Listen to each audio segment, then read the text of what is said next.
Pioneer DDJ-WEGO2 DJ controller on Android. This is what we are going to look at right now. So before we look at the software in particular, we have to do some wiring with it. Remember the iOS section, there we had the point that the WEGO actually ships a special cable that directly connects to the lightning port of an iPad or an iPhone.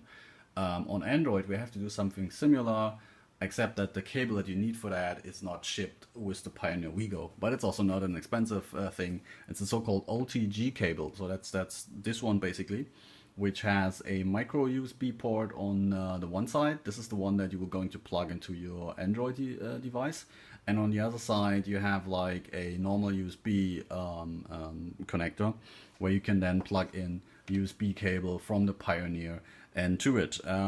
If you do that, that also means the Pioneer will be fully powered from your Android device. Now, if that is not enough, if your Android device is not giving enough power through that USB port to it, there are also ways we can then also put an active USB hub in between, which then serves the power to the Pioneer controller and does not charge everything out of the Android device.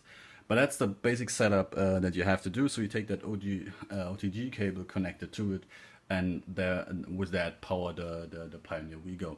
The second thing that I experienced, and I've tried it with Android 4.4 and also with Android 5, is that the audio output, whatever you do, is not coming through the sound card of the WEGO. It will always use the internal outputs.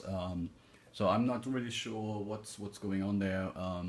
Android actually has the ability by now to also output stuff via USB devices, so via USB sound cards that are plugged in the way we are doing it right now.